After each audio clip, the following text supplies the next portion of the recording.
82살 할아버지가 22살의 젊은 여자와 결혼을 한다고?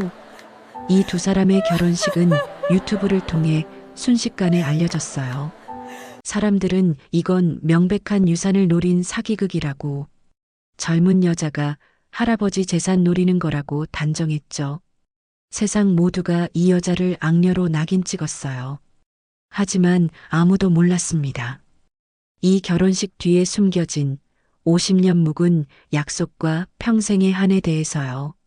사연을 시작하기 전 구독과 좋아요를 눌러주시고 지금 듣고 계신 곳을 댓글로 남겨주시면 그곳에 건강과 행복이 깃들기를 기원하겠습니다. 월요일 오전 10시 마을 커뮤니티 게시판에 사진 한 장이 올라왔습니다. 요양병원 로비를 배경으로 찍은 사진이었죠. 휠체어에 앉은 노인 한 명과 그 옆에 웨딩드레스를 입고 서 있는 젊은 여성. 사진 속 노인은 윤태호, 올해 82살의 유명 화가였습니다. 치매 말기 진단을 받은 지 2년째였고, 이제는 가족조차 제대로 알아보지 못하는 상태였어요. 그런데 그 옆에 선 여성이 문제였습니다. 하얀 드레스를 입고 수줍게 웃고 있는 그녀는 다름 아닌 윤태호의 손녀 소은이었죠. 25살 할아버지보다 57살이나 어린 손녀였습니다. 게시글 제목은 더 자극적이었어요. 82살 노인이 자신보다 57살 어린 손녀와 결혼? 물음표 하나가 전부였지만 그 충격은 마을 전체를 뒤흔들기에 충분했습니다. 사진은 동네 맘카페로 퍼져나갔고 곧바로 수십 개의 단톡방을 타고 번져나갔어요. 댓글이 폭발했습니다. 미쳤다, 말도 안 된다, 유산 노리는 거 아니냐는 반응이 쏟아졌죠. 불과 30분 만에 조회수는 5천을 넘었고 공유 횟수는 100을 넘어섰습니다. 이 사진은 카페 사장 정재필의 레이더에도 포착됐습니다.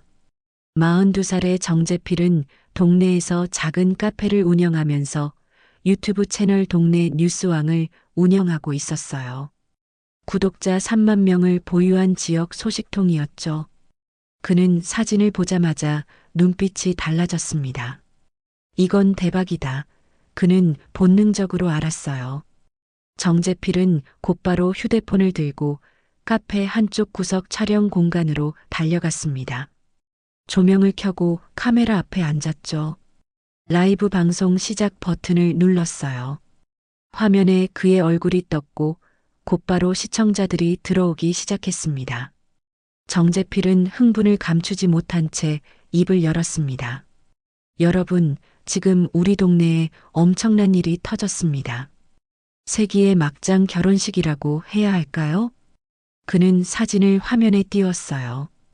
시청자들의 반응이 실시간으로 댓글로 올라왔습니다. 정재필은 자극적인 제목을 만들기 시작했죠. 빨간색 글씨로 충격, 막장, 유산 사기 같은 단어들을 넣었습니다. 댓글이 미친 듯이 올라왔어요. 손녀가 할아버지 유산 노리는 거 아니에요? 완전 사기극이잖아요. 치매 환자 이용하는 건 범죄 아닌가요? 정재필은 표정을 일그러뜨리며 댓글을 하나하나 읽어줬습니다. 그는 고개를 저으며 혀를 찼어요. 여러분 말씀이 맞습니다. 이건 명백한 유산 사기극이에요. 윤화백이 재산은 없어도 그림값은 수억 원대라고 하던데 젊은 여자가 그걸 노린 거 아니겠어요? 그의 목소리는 점점 커졌고 시청자 수는 500명을 넘어섰습니다. 정재필은 이 소재가 대박이라는 것을 확신했어요. 같은 시각 마을 이장 박인숙도 이 소문을 들었습니다. 61살의 박인숙은 동네 미용실에서 파마를 하던 중이었어요. 옆자리 손님이 휴대폰을 보여주자 박인숙의 눈이 커졌습니다. 아이고 세상에, 이게 무슨 일이야. 박인숙은 파마 반쯤 한 머리 그대로 미용실을 뛰쳐나갔습니다. 그녀는 곧바로 동네 슈퍼 앞으로 달려갔죠. 거기엔 어르신들이 모여 있었어요. 박인숙은 숨을 헐떡이며 휴대폰을 들어 보였습니다. 여러분, 이거 보세요. 윤화백 손녀가 완전 미친 짓 하고 있어요. 어르신들이 모여들었고 박인숙은 목소리를 높였습니다. 그녀의 입에서 나오는 말들은 점점 과장됐어요. 윤화백이 재산은 없어도 그림값은 어마어마하다니까요. 손녀애가 할아버지 치매 이용해서 재산 독차지하려는 거예요. 젊은 것이 돈 보고 눈이 뒤집혔지, 뭐. 어르신들이 혀를 찾고 박인숙의 손짓은 점점 커졌습니다. 그녀는 확신에 찬 어조로 말을 이어갔죠. 소문은 그렇게 눈덩이처럼 불어났어요. 하지만 그 시각 요양병원 3층 병실에서는 아무도 모르는 진실이 펼쳐지고 있었습니다. 윤태호는 침대에 앉아 손녀 소은을 바라보고 있었어요. 그의 눈동자는 흐릿했지만 무언가를 간절히 찾고 있었습니다. 침대 옆 탁자에는 오래된 흑백 사진이 놓여 있었어요. 검소한 한복을 입고 웃고 있는 젊은 부부의 모습이었죠. 윤태호는 떨리는 손으로 사진을 만지작거렸고 소은의 손을 잡았습니다. 그는 소은을 죽은 아내 영희로 착각하고 있었어요. 소은은 할아버지의 손을 꼭 잡았습니다. 그녀의 눈가에 주름이 잡혔고 입술을 꽉 깨물었어요. 이 순간이 가져올 폭풍을 이미 예감하고 있었지만 그녀는 물러서지 않았습니다.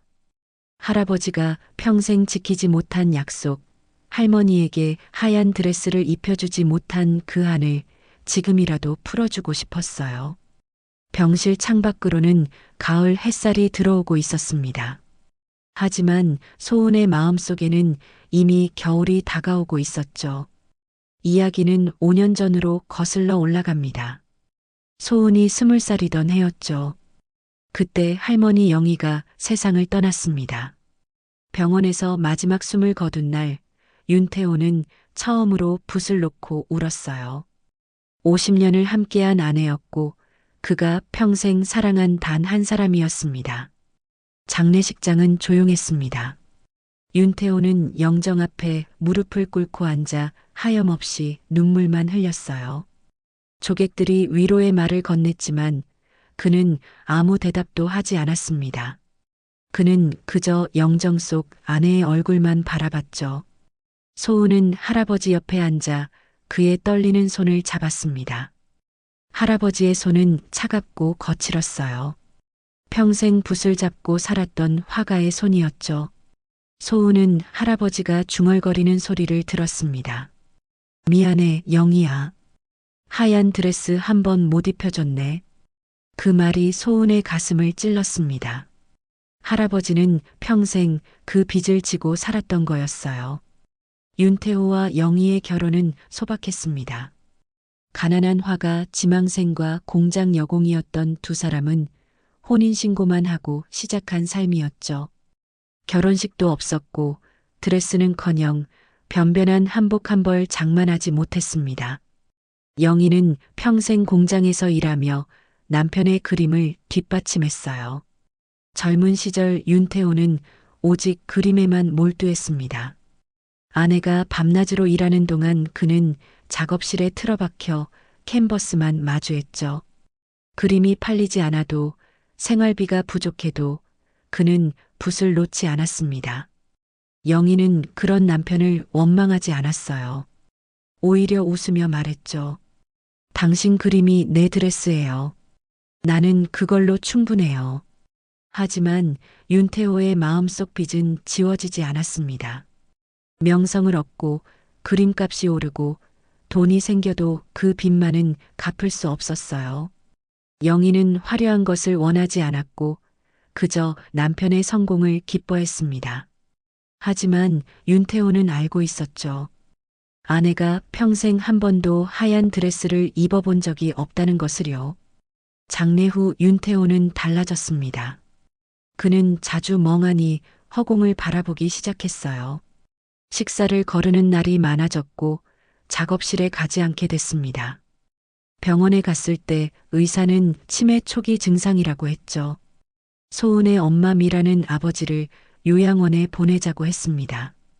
미라는 직장 생활을 하고 있었고 치매 환자를 돌볼 여력이 없었어요. 소은아, 내가 할아버지 돌본다고 했지만 이건 너무 힘든 일이야. 요양원에 보내는 게 아버지한테도 좋아. 하지만 소은은 고개를 저었습니다. 그녀는 대학원에서 미술 치료를 전공하고 있었고 할아버지의 상태를 누구보다 잘 이해하고 있었어요. 엄마, 할아버지는 아직 요양원에 갈 정도가 아니에요. 제가 곁에서 지킬게요. 소은은 할아버지의 집으로 들어갔습니다. 할아버지의 작업실을 정리하던 중 그녀는 이상한 것을 발견했어요. 캔버스 여러 장에 같은 그림이 그려져 있었습니다. 하얀 드레스를 입은 여인의 초상이었죠. 미완성이었지만 모두 같은 여인이었습니다. 소은은 그림들을 하나하나 살펴봤습니다. 드레스의 형태, 꽃 장식, 레이스의 무늬까지 세밀하게 그려져 있었어요. 할아버지가 얼마나 오랫동안 이 그림을 그렸는지 알 수 있었습니다. 소은의 눈시울이 뜨거워졌죠. 그날 밤 윤태호는 소은을 영희로 착각했습니다. 그는 소은의 손을 잡고 떨리는 목소리로 말했어요. 영희야, 우리 이번엔 꼭 하얀 꽃 많이 달자. 약속했잖아. 소은의 가슴이 뛰었습니다. 할아버지의 유일한 바람을 깨달은 순간이었어요. 할아버지는 치매 속에서도 그 약속을 기억하고 있었습니다. 못 지킨 약속, 평생의 빚, 사라져가는 기억 속에서도 남아있는 단 하나의 소원이었죠. 소은은 그날 밤 잠들지 못했습니다. 그녀는 할아버지의 드레스 스케치들을 모두 꺼내 펼쳐놓았어요. 수십 장의 미완성 그림들이 방 바닥을 가득 채웠습니다. 모두 같은 드레스, 같은 여인이었죠. 소은은 논문 자료를 찾기 시작했습니다. 치매 환자의 기억 재생을 위한 상징 의식 치료에 관한 연구였어요. 그녀는 밤새 논문을 읽으며 계획을 세웠습니다. 할아버지에게 진짜 결혼식을 선물하는 것, 비록 자신이 할머니 역할을 해야 하지만 그것이 할아버지의 마지막 평화를 줄 수 있다면 기꺼이 하겠다고 마음먹었어요. 새벽 4시 소은은 거울 앞에 섰습니다. 할머니 영희의 젊은 시절 사진을 들고 자신의 얼굴과 비교했어요. 눈매가 비슷했고 미소 짓는 모습도 닮아 있었습니다. 할아버지의 흐린 눈에는 자신이 할머니로 보일 거라고 확신했죠. 소은은 주먹을 쥐었다 풀었습니다. 이 결정이 가져올 파장을 예감했지만 그녀는 물러서지 않기로 했어요. 세상이 뭐라 하든 할아버지의 마지막 기억만큼은 지켜주고 싶었습니다. 창밖으로 동이 트기 시작했고 소은은 조용히 다짐했습니다. 사랑은 형태를 잃어도 감정은 남는다고요. 그로부터 3개월 후 소은의 일상은 할아버지 곁을 지키는 것으로 채워졌습니다. 아침 6시에 일어나 할아버지의 아침 식사를 준비했고 오전에는 간단한 미술치료 활동을 진행했어요. 오후에는 대학원 연구실에 나가 논문을 쓰고 저녁이면 다시 할아버지 곁으로 돌아왔습니다. 윤태호의 치매는 점점 깊어졌습니다. 어떤 날은 소은을 알아보기도 했지만 대부분의 날들은 그녀를 영희로 착각했어요. 소은은 그럴 때마다 할아버지의 착각을 바로잡지 않았습니다. 오히려 할머니처럼 행동하며 할아버지를 안심시켰죠. 할아버지는 여전히 그림을 그렸습니다. 떨리는 손으로 붓을 잡고 캔버스 앞에 앉아 언제나 같은 그림을 그렸어요. 하얀 드레스를 입은 여인의 초상이었습니다. 소은은 그 모습을 지켜보며 조금씩 계획을 구체화했어요. 어느 날 저녁 소은은 대학 친구 혜진에게 전화를 걸었습니다. 혜진은 패션 디자인을 전공하는 친구였고 드레스 제작에 능숙한 학생이었어요. 소은은 조심스럽게 부탁을 꺼냈습니다. 드레스를 만들어 달라고 할아버지 결혼식용으로 필요하다고 말했죠. 혜진은 흔쾌히 그러겠다고 대답했지만 이유를 듣고는 침묵했습니다. 할아버지가 치매로 소은을 할머니로 착각하고 있고 평생 못 이룬 소원을 이뤄드리고 싶다는 설명이었어요. 전화기 너머로 혜진의 긴 한숨이 들렸습니다. 혜진은 조심스럽게 물었어요. 정말 할아버지를 위한 거냐고. 주변에서 오해할 수도 있고 유산 문제로 말이 나올 수도 있다고 걱정했습니다. 소은은 예상했던 반응이었지만 이미 마음을 굳힌 상태였어요. 할아버지가 이제 얼마 못 사실 것 같고 마지막으로 이것만은 해드리고 싶다고 대답했습니다. 혜진은 결국 도와주겠다고 약속했고 소은은 전화를 끊고 할아버지의 드레스 스케치들을 꺼냈어요. 수십 장의 그림 속에서 공통적인 디자인을 찾아내기 시작했습니다. 같은 시각 동네 카페에서는 정재필이 단골 손님들과 이야기를 나누고 있었습니다. 한 손님이 윤화백 이야기를 꺼냈어요. 요즘 손녀가 집에서 할아버지를 모시고 산다며 대단하다고 말했죠. 정재필은 커피를 내리며 고개를 끄덕였지만 그의 눈빛은 묘했습니다. 정재필은 솔직히 좀 이상하지 않냐고 말했어요. 젊은 애가 왜 할아버지한테 그렇게 매달리는지. 윤화백 그림값이 수억 원대라는데 혹시 그거 노리는 거 아니냐는 의심이었습니다. 손님들이 수군거렸고 정재필의 말은 조금씩 소문으로 퍼져나가기 시작했어요. 이장 박인숙도 슈퍼 앞에서 비슷한 이야기를 하고 있었습니다. 그녀는 어르신들에게 걱정스러운 표정으로 말했어요. 윤화백 손녀가 착하긴 한데 젊은 애가 할아버지한테만 매달려 있으면 나중에 후회할 거라고. 시집도 못 가고 인생 다 버리는 거 아니냐고 걱정했습니다. 어르신 한 분이 고개를 저으며 대꾸했어요. 요즘 젊은이들이 그렇게까지 효도하는 애가 어디 있냐며 뭔가 이유가 있을 거라고. 그림이랑 재산 때문 아니냐고 의심했습니다. 박인숙은 손을 저었지만 마음 한구석으로는 어르신 말이 맞을지도 모른다고 생각했어요. 그날 밤 소은은 요양병원을 알아보기 시작했습니다. 엄마 미라의 말이 맞을지도 몰랐어요. 집에서 할아버지를 돌보는 것은 점점 힘들어지고 있었고 체력적으로도 한계가 느껴졌습니다. 하지만 결혼식만큼은 꼭 치르고 싶었죠. 소은은 병원 상담실에 전화를 걸었습니다. 상담사는 친절하게 설명했지만 한 가지를 물었어요. 환자분이 특별히 원하는 게 있냐고, 마지막 소원 같은 게 있냐고 물었습니다. 소은은 잠시 망설이다 결혼식이라고 대답했어요. 돌아가신 할머니께 하얀 드레스를 입혀드리지 못한 게 한으로 남아서라고 설명했습니다. 상담사는 이해한다며 고개를 끄덕였지만 조심스럽게 덧붙였어요. 그런 특별한 행사는 병원 로비에서 소규모로 가능하지만 가족분들 동의가 필요하고 주변 오해가 있을 수 있으니 조심해야 한다고 경고했습니다. 소은은 알겠다고 대답했지만 가슴이 답답했어요. 주변의 오해, 그것이 가장 두려웠습니다. 한 달 후 드레스가 완성됐습니다. 혜진이 밤새 작업한 드레스는 할아버지의 스케치를 완벽하게 재현했어요. 하얀 비단에 레이스 장식, 가슴 부분에 섬세한 꽃 자수가 놓여 있었고 스커트 끝자락에는 진주 구슬이 달려 있었습니다. 햇빛에 비추면 은은하게 빛나는 원단이었죠.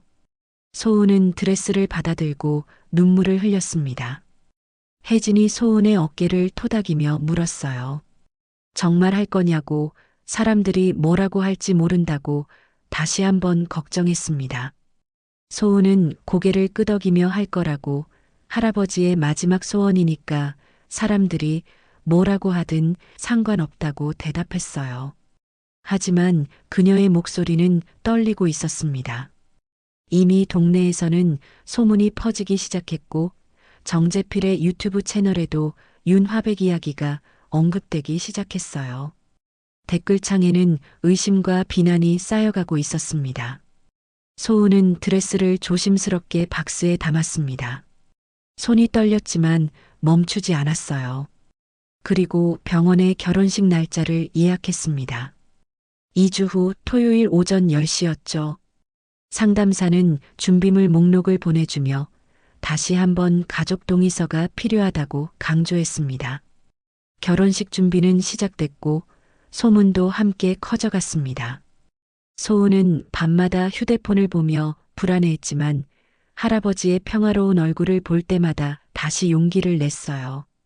결혼식 일주일 전 소은은 병원에서 드레스 피팅을 했습니다. 작은 탈의실에서 드레스를 입고 거울 앞에 섰어요. 하얀 비단이 몸에 감기고 레이스가 어깨를 감쌌습니다. 거울 속 자신의 모습이 낯설었지만 동시에 할머니 영희의 젊은 시절과 묘하게 닮아 있었어요. 병실로 돌아갔을 때 윤태호는 손녀를 보고 눈을 크게 떴습니다. 그의 흐린 눈동자가 잠시 맑아지는 것 같았어요. 입술이 떨렸고 손을 뻗어 소은의 드레스 자락을 만졌습니다. 그는 중얼거렸어요. 영희야, 정말 예쁘다고, 이제야 약속을 지킬 수 있게 됐다고 말했죠. 소은은 할아버지의 손을 잡고 무릎을 꿇었습니다. 할아버지의 눈에서 눈물이 흘러내렸고 소은도 울음을 참지 못했어요. 이 순간만큼은 세상의 모든 시선이 아무 의미 없었습니다. 할아버지의 평화로운 미소가 전부였죠. 그때 간호사 한 명이 탈의실 문을 열고 들어왔습니다. 그녀는 드레스를 입은 소은을 보고 감탄했고 순간적으로 휴대폰을 꺼내 사진을 찍었어요. 아기는 없었습니다. 그저 아름다운 장면이라고 생각했을 뿐이었죠. 간호사는 소은에게 정말 효녀라며 칭찬했고 소은은 고맙다며 미소 지었습니다. 하지만 그 사진은 치명적이었습니다. 간호사는 자신의 동네 맘카페에 사진을 올렸어요.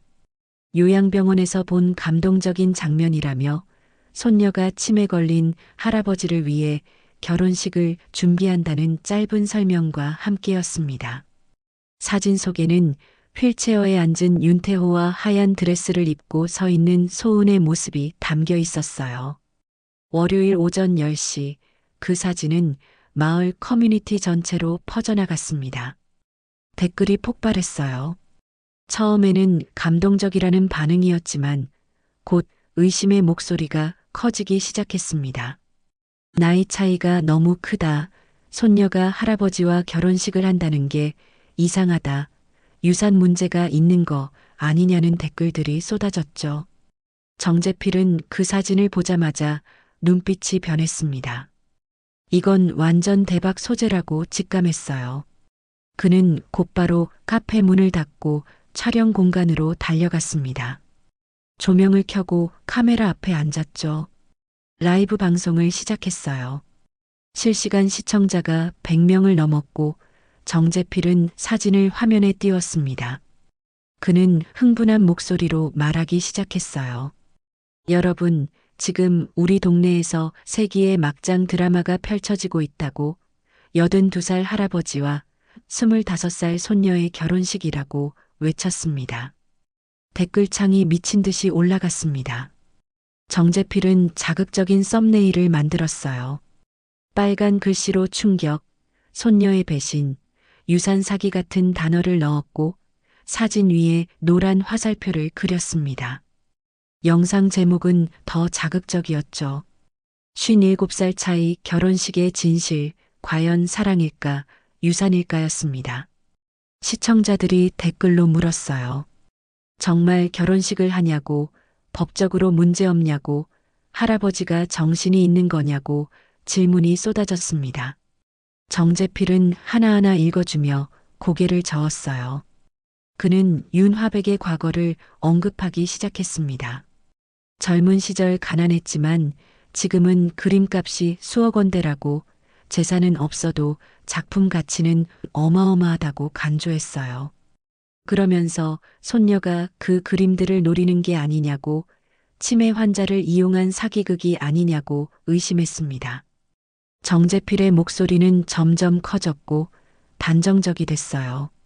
이건 명백한 유산 사기극이라고, 젊은 여자가 할아버지 치매 이용해서 재산 독차지하려는 파렴치한 짓이라고 몰아붙였습니다.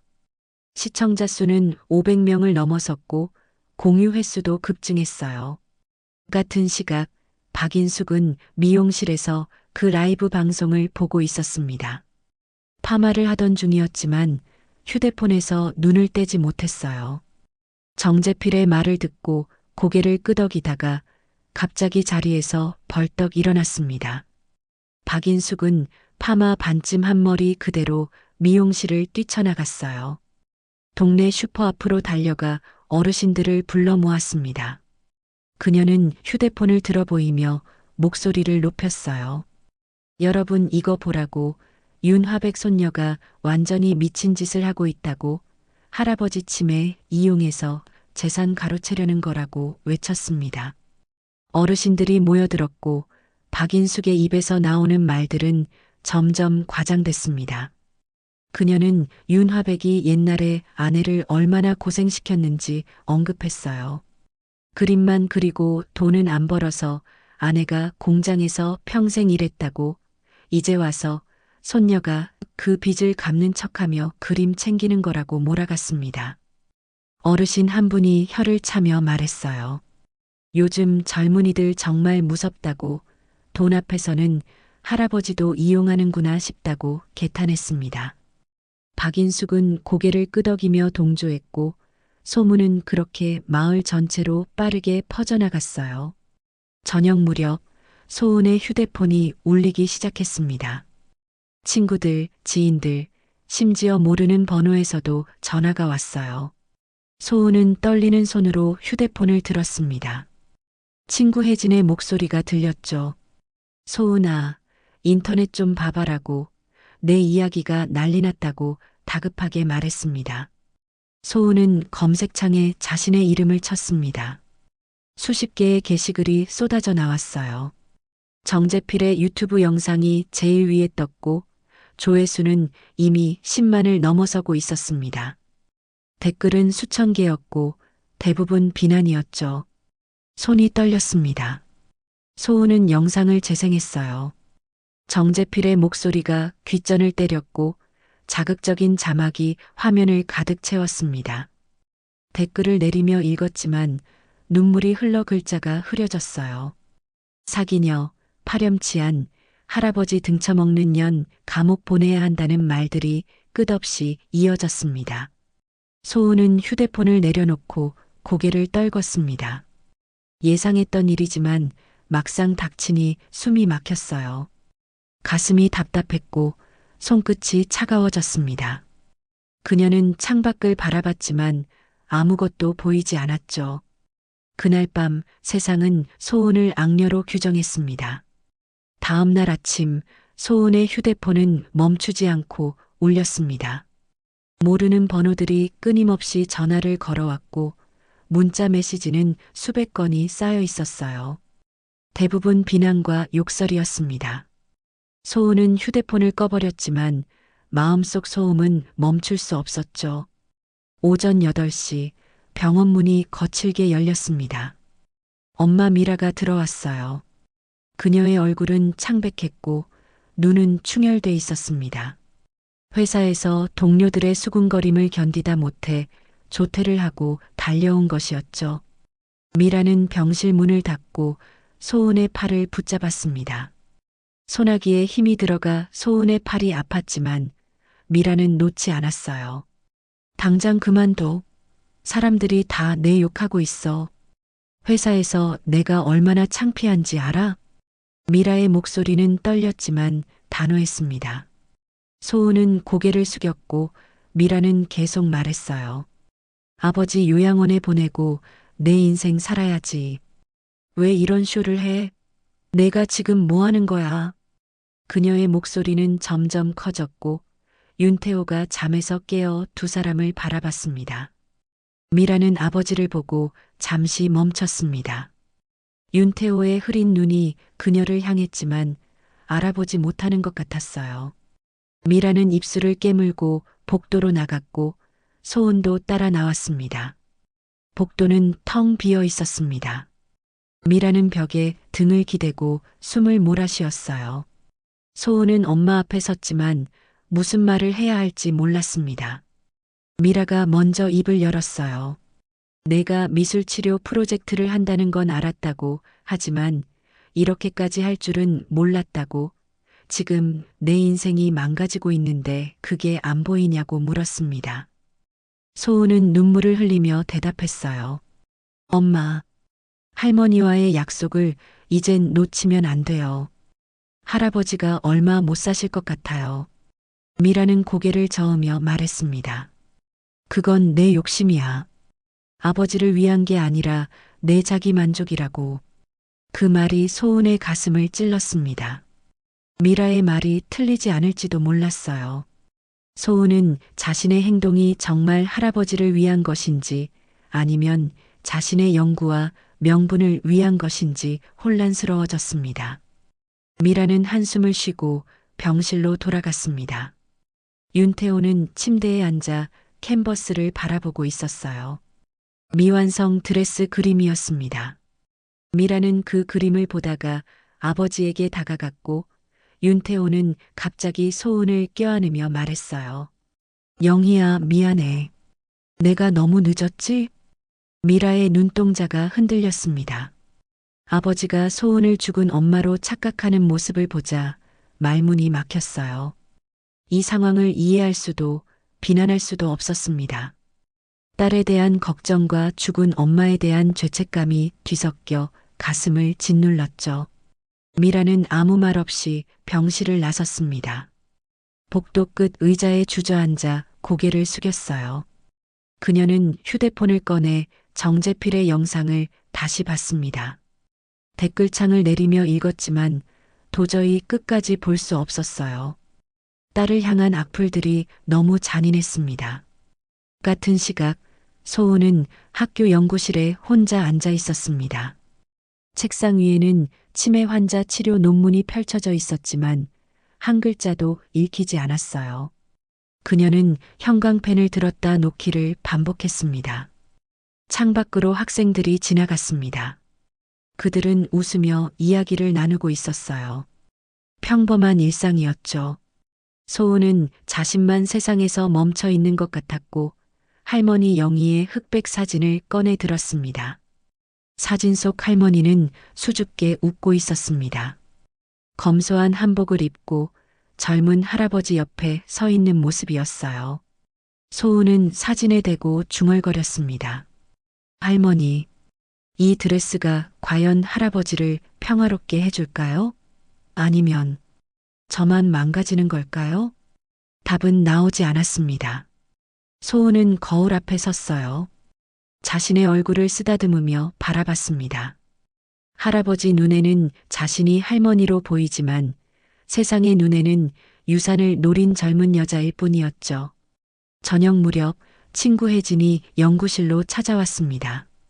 그녀는 소은 옆에 앉아 한참을 말없이 있다가 입을 열었어요.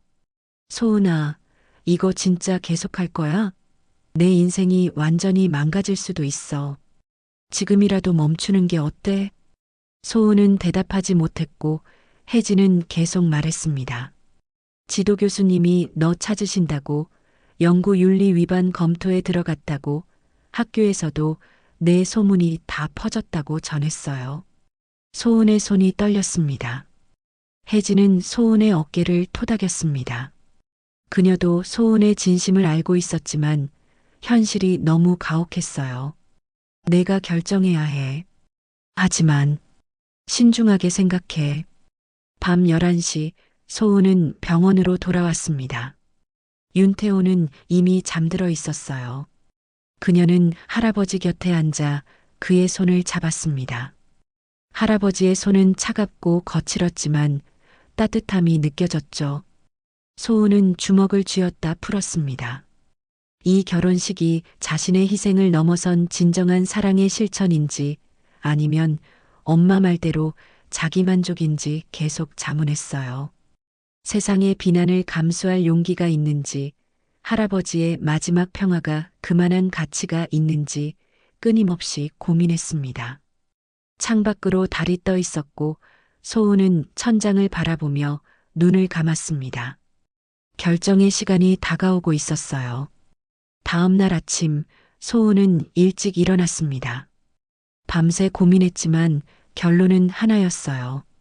세상이 뭐라 하든 할아버지의 마지막 소원만큼은 지켜주기로 했습니다. 그녀는 거울 앞에 서서 자신의 얼굴을 바라봤어요. 눈가에 다크서클이 짙게 깔렸지만 눈빛만큼은 흔들리지 않았습니다. 소은은 드레스 박스를 열었습니다. 하얀 비단이 아침 햇살에 반짝였고 레이스 장식이 부드럽게 손끝을 스쳤어요. 그녀는 드레스를 조심스럽게 꺼내 품에 안았습니다. 할머니의 오랜 꿈이 담긴 드레스였고 할아버지의 평생 빚이 담긴 옷이었죠. 오전 9시 소은은 병원에 도착했습니다. 결혼식은 내일 오전 10시로 예정돼 있었어요. 하루 전 리허설을 하기로 했던 것이었습니다. 간호사들이 병원 로비를 정리하고 있었고 작은 예식 공간이 만들어지고 있었어요. 윤태호는 병실에서 휠체어에 앉아 창밖을 바라보고 있었습니다. 그는 소은이 들어오자 돌아봤어요. 흐린 눈동자가 잠시 맑아지는 것 같았고 입가에 미소가 번졌습니다. 영희야, 왔구나. 소은은 할아버지 앞에 무릎을 꿇었습니다. 할아버지의 손을 잡고 조용히 말했어요. 네, 왔어요. 내일이에요. 우리 드디어 약속 지키는 날이에요. 윤태호의 눈에서 눈물이 흘러내렸습니다. 그는 떨리는 손으로 소은의 뺨을 쓰다듬었어요. 고맙다는 말을 하려다 목이 메었고 그저 고개만 끄덕였습니다. 소은은 탈의실로 들어가 드레스를 입기 시작했습니다. 하얀 비단이 몸에 감기고 레이스가 어깨를 감쌌어요. 지퍼를 올리는 손이 떨렸지만 멈추지 않았습니다. 드레스를 완전히 입고 거울 앞에 섰을 때 그녀는 자신이 아닌 누군가를 보는 것 같았어요. 거울 속에는 할머니 영희의 젊은 모습이 비치는 듯 했습니다. 검소했지만 아름다웠던 할머니, 평생 하얀 드레스를 입어보지 못했던 할머니의 모습이었죠. 소은은 눈물을 흘렸고 조용히 중얼거렸어요. 할머니, 이제 입으셨어요. 할아버지가 그리던 그 드레스요.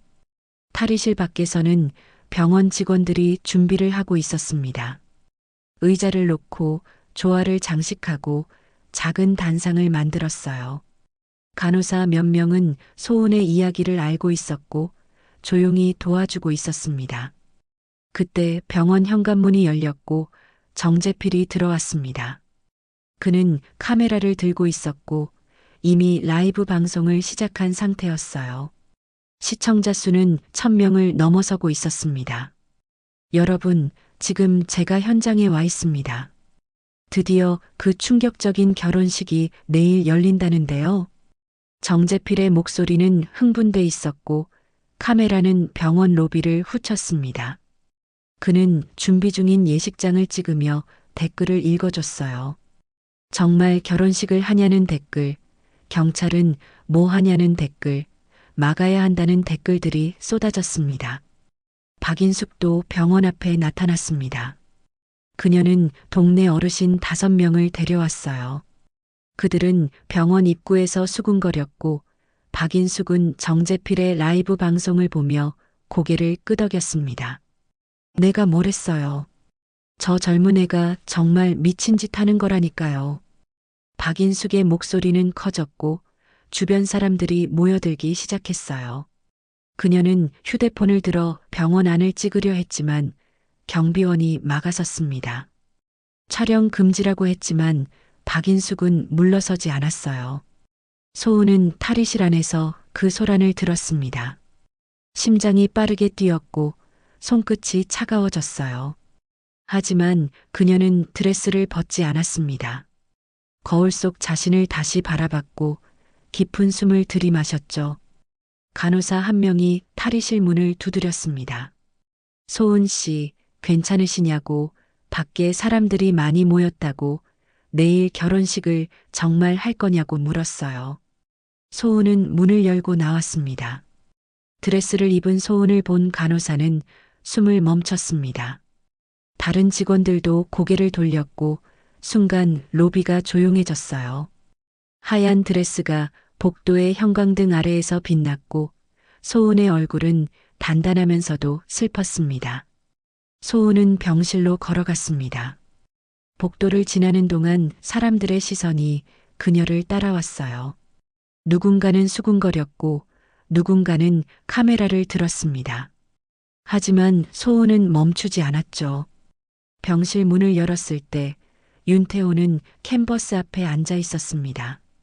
그는 소은을 보자마자 붓을 떨어뜨렸어요. 입이 벌어졌고 눈에서 눈물이 쏟아졌습니다. 그는 휠체어에서 일어서려 했고 소은이 달려가 부축했어요.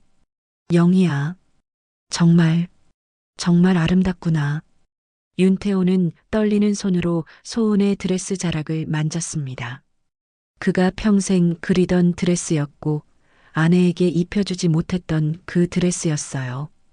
그는 오열했고 소은도 함께 울었습니다. 밖에서는 정재필이 계속 라이브를 하고 있었습니다. 그는 병실 창문 너머로 보이는 장면을 찍으려 했고 자극적인 자막을 계속 올렸어요. 하지만 병실 안두 사람은 그런 소음을 듣지 못했습니다. 소은은 할아버지를 안았고 조용히 말했어요. 할아버지, 내일이에요. 내일 우리 정말 결혼식 올려요. 윤태호는 고개를 끄덕였고 소은의 손을 꼭 쥐었습니다. 그의 손에는 힘이 남아있지 않았지만 온기만큼은 따뜻했어요. 소은은 이제 돌아갈 수 없다는 것을 알았습니다. 세상의 비난도, 엄마의 반대도, 학교의 징계도 막을 수 없었어요. 그녀는 새로운 세계로 발을 내딛었고 이제 앞으로만 갈 수 있었습니다. 그날 오후 소은은 할아버지 집으로 돌아왔습니다. 엄마 미라가 요양원 입소 준비를 위해 집을 정리하고 있었어요. 책장을 비우고 옷장을 열고 오래된 물건들을 상자에 담고 있었습니다. 미라는 소은을 보자 인사도 없이 계속 정리를 했습니다. 그녀의 등이 굳어 있었고 말을 걸지 말라는 듯한 분위기였어요. 소은은 조용히 할아버지 서재로 들어갔습니다. 서재는 오랫동안 방치돼 있었습니다. 먼지가 쌓인 책들, 굳어버린 물감들, 누렇게 바랜 캔버스들이 곳곳에 놓여 있었어요. 소은은 책장 아래 오래된 나무 상자를 발견했습니다. 상자를 열자 낡은 일기장 한 권이 나왔습니다. 표지는 갈색으로 변색됐고 가장자리는 닳아 있었어요. 소은은 일기장을 조심스럽게 펼쳤습니다. 첫 페이지에는 할머니 영희의 이름이 적혀 있었죠. 일기는 1973년부터 시작됐습니다. 영희가 20살이던 해였고 윤태호를 처음 만난 해였어요. 소은은 페이지를 넘기며 읽기 시작했습니다. 오늘 미술학원 앞에서 이상한 남자를 봤다. 캔버스를 들고 계단에 앉아 하늘만 바라보고 있었다. 뭘 그리는지 물어봤더니 구름을 그린다고 했다. 미친 사람인 줄 알았는데 그림을 보니 정말 아름다웠다. 소은은 미소 지었습니다. 할머니의 필체는 또박또박했고 문장은 수줍었어요. 페이지를 넘길수록 윤태호 이야기가 많아졌습니다. 태호 씨가 오늘 나한테 그림을 선물했다. 내 얼굴을 그렸다고 했다. 부끄러워서 제대로 못 봤지만 나중에 혼자 봤을 때 울었다. 누군가 나를 이렇게 예쁘게 봐준 적이 없었다. 소은의 눈시울이 뜨거워졌습니다. 할머니의 감정이 글자 하나하나에 배어 있었어요. 그녀는 계속 페이지를 넘겼습니다. 태호 씨가 청혼했다. 결혼식은 못 해줄 것 같다고, 돈이 없다고 미안해했다. 나는 괜찮다고 했다. 태호 씨의 그림이 있으면 충분하다고 말했다. 하지만 마음 한구석이 허전한 건 사실이다. 한 번쯤은 하얀 드레스를 입고 싶었다. 소은은 그 페이지에서 멈췄습니다. 할머니의 솔직한 마음이 적혀 있었어요. 괜찮다고 말했지만 사실은 원했던 것, 그 작은 소원조차 이루지 못했던 할머니의 삶이었습니다. 일기는 결혼 후에도 계속됐습니다. 가난한 생활, 공장에서의 힘든 일, 그림만 그리는 남편에 대한 걱정이 담겨 있었어요. 하지만 원망은 없었습니다. 오히려 남편을 응원하는 글들 뿐이었죠. 태호가 또 그림이 안 팔렸다며 울었다. 나는 아무 말하지 않고 등을 쓰다듬어줬다. 언젠가는 인정받을 거라고 믿는다. 그 사람의 그림은 세상에서 제일 아름다우니까. 소은은 눈물을 닦으며 계속 읽었습니다. 몇 페이지를 더 넘기자 특별한 날짜가 나왔어요. 윤태호가 첫 개인전을 연 날이었습니다. 드디어 태호의 개인전이 열렸다. 사람들이 많이 왔다. 그림도 몇 점 팔렸다. 태호가 나한테 말했다. 영희야, 이제 드레스 사줄 수 있을 것 같아. 나는 웃으며 고개를 저었다. 이제 와서 뭐 하냐고, 우리 나이가 벌써 40인데 무슨 드레스냐고 말했다. 하지만 속으로는 기뻤다. 아직도 그 약속을 기억하고 있다는 게. 소은의 가슴이 먹먹해졌습니다. 할머니는 거절했지만 사실은 원했던 거였어요. 40이 되어도 50이 되어도 60이 되어도 그 소원은 사라지지 않았던 것입니다. 마지막 페이지로 넘어갔습니다. 할머니가 병으로 입원하기 직전에 쓴 글이었어요. 병원에 입원한다고 한다. 의사는 길지 않을 거라고 했다. 태호는 모른다. 내가 말하지 않았으니까. 후회되는 게 하나 있다면 하얀 드레스를 못 입어본 것. 태호가 그린 그림 속 드레스는 정말 아름다웠는데 손녀 소은이가 나중에 예쁜 드레스 입고 결혼하는 모습이라도 보고 싶다. 소은은 일기장을 덮고 가슴에 안았습니다. 할머니의 마지막 소원이 자신의 결혼이었다는 것을 알았어요. 하지만 지금 소은이 하려는 결혼식은 자신의 것이 아니라 할머니의 것이었습니다. 그때 미라가 서재로 들어왔습니다. 그녀는 소은이 일기장을 안고 있는 모습을 보고 다가왔어요. 그게 뭐니? 소은은 일기장을 건넸습니다. 미라는 펼쳐서 읽기 시작했고 페이지를 넘길수록 표정이 굳어졌어요. 그녀의 손이 떨렸고 눈에 눈물이 고였습니다. 미라는 할머니가 자신을 얼마나 사랑했는지 알고 있었습니다. 하지만 할머니의 숨겨진 소원까지는 몰랐어요. 그녀는 일기장을 덮고 한참을 말없이 서 있었습니다. 엄마도 이런 마음이었구나. 미라는 중얼거렸고 소은을 바라봤어요. 그녀의 눈빛이 조금 부드러워졌습니다. 여전히 걱정스러웠지만 이제는 딸의 선택을 조금은 이해할 수 있을 것 같았어요. 소은은 일기장을 다시 받아들고 조용히 말했습니다. 엄마, 이게 제가 해야 하는 이유예요. 할머니의 소원이고 할아버지의 빚이에요.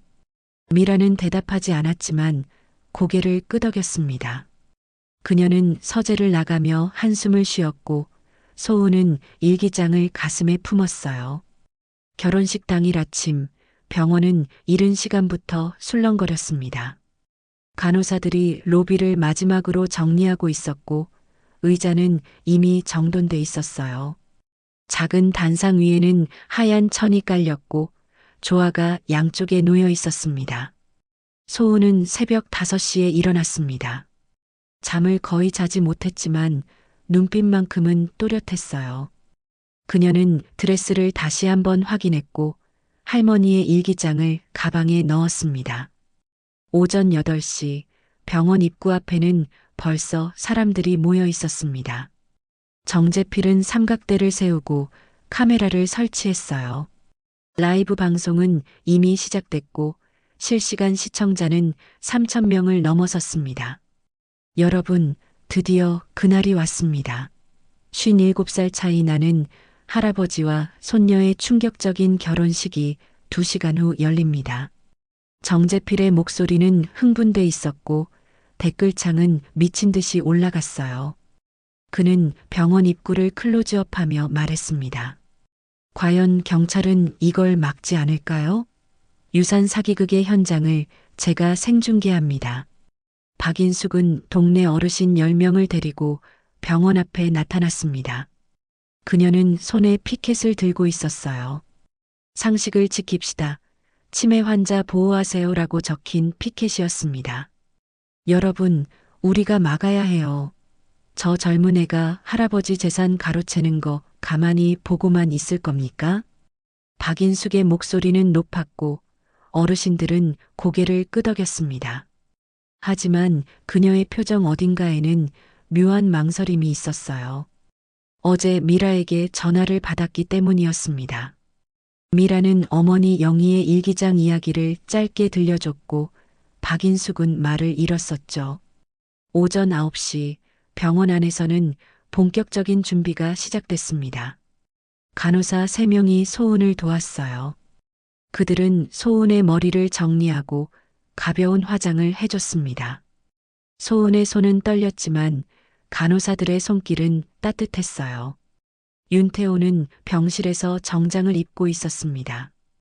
간호사가 넥타이를 매주고 있었고 그는 거울을 보며 중얼거렸어요.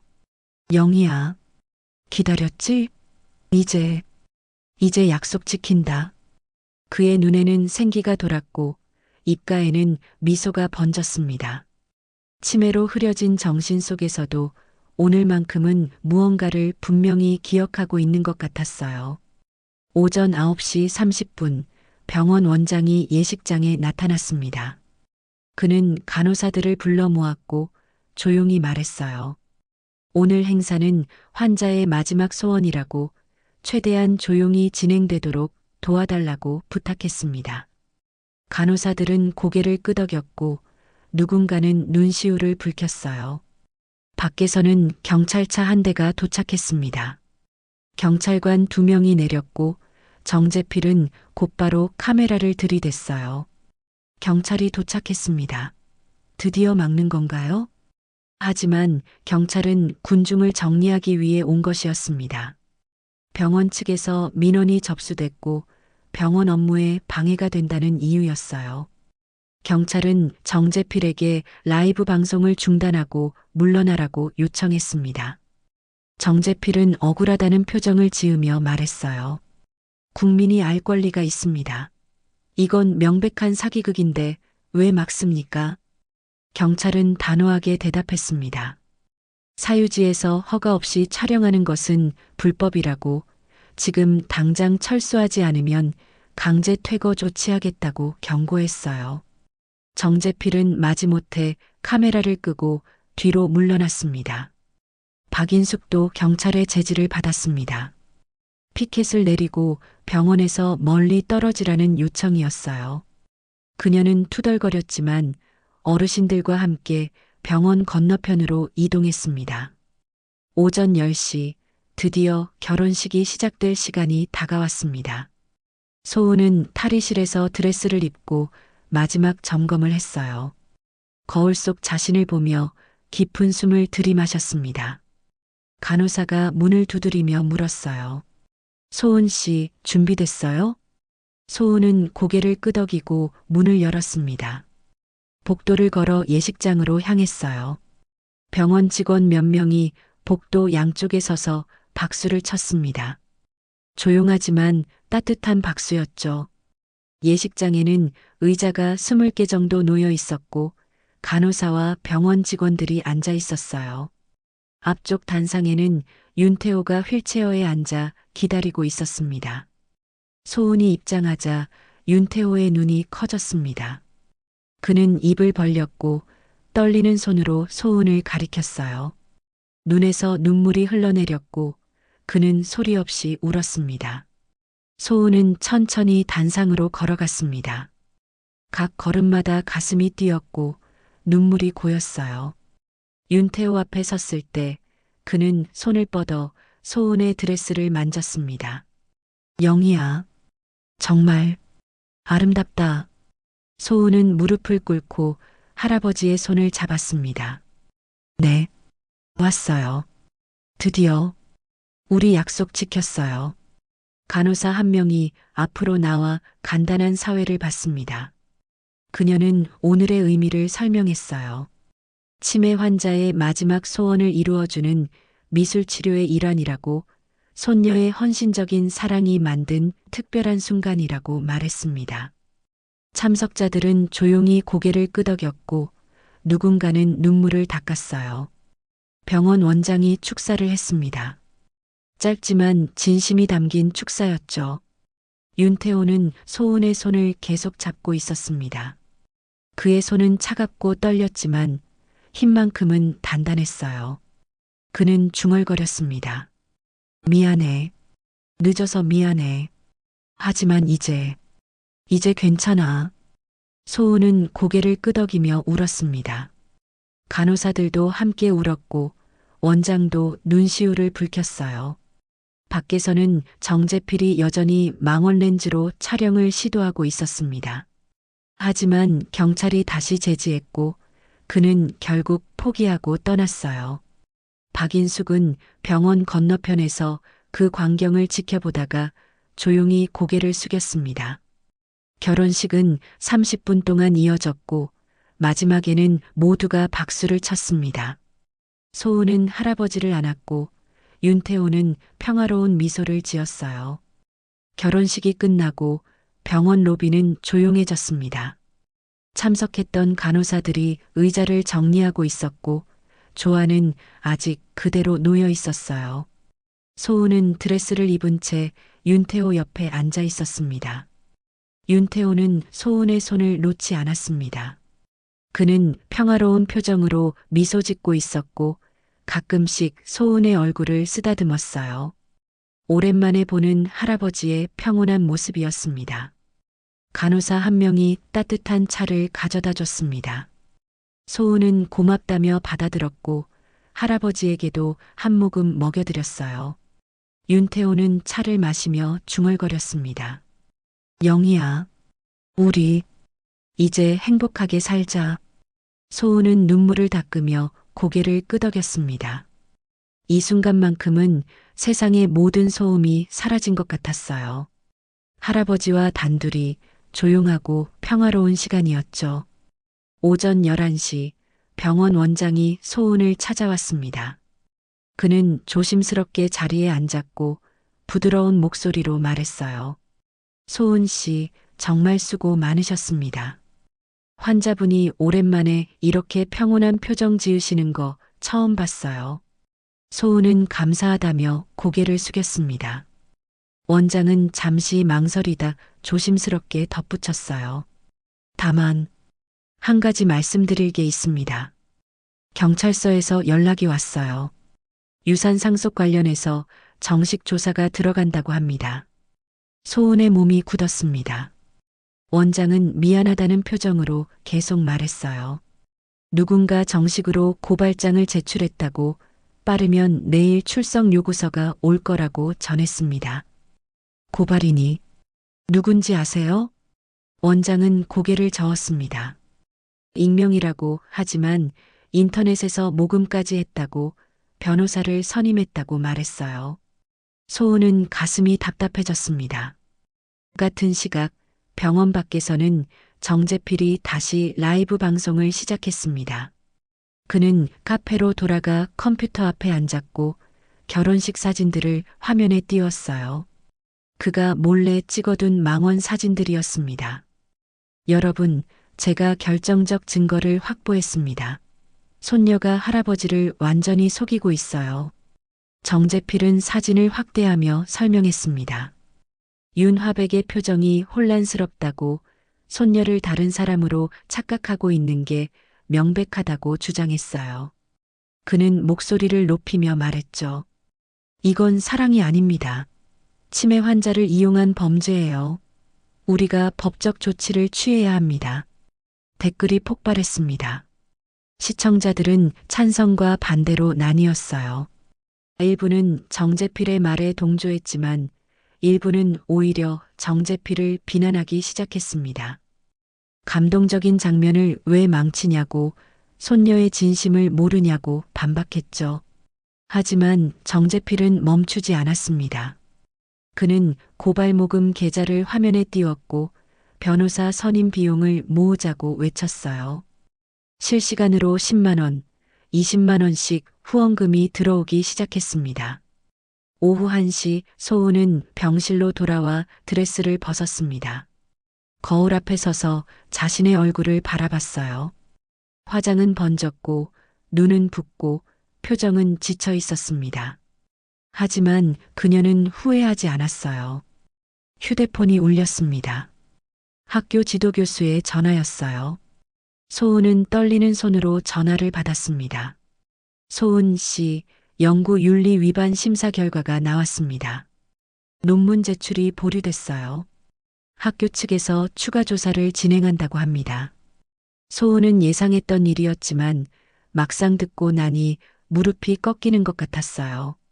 교수는 미안하다며 말을 이었습니다. 제가 할 수 있는 건 여기까지예요. 소은 씨가 진심이었다는 걸 알지만 학교 입장에서는 어쩔 수 없다고 하네요. 전화를 끊은 소은은 침대에 주저앉았습니다. 경찰 조사, 학교 징계, 세상의 비난이 한꺼번에 몰려왔어요. 그녀는 자신이 감당할 수 있을지 두려워졌습니다. 오후 3시 엄마 미라가 병원에 도착했습니다. 그녀는 소은을 보자 껴안았어요. 말없이 등을 토닥였고 소은은 엄마 품에서 울었습니다. 엄마, 제가 잘못한 걸까요? 미라는 고개를 저었습니다. 그녀도 눈물을 흘리며 대답했어요. 아니야, 넌 잘했어. 엄마가 미안해. 미라는 어제 일기장을 읽고 밤새 울었다고 말했습니다. 어머니 영희가 평생 품었던 소원을 알게 됐고 딸이 왜 이 일을 해야 했는지 이해하게 됐다고 고백했어요. 내가 엄마보다 훨씬 용감하구나. 엄마는 엄마 자신만 생각했어. 두 사람은 한참을 껴안고 있었습니다. 복도를 지나던 간호사가 그 모습을 보고 조용히 미소 지었어요. 저녁 6시 소은은 할아버지 병실로 돌아갔습니다.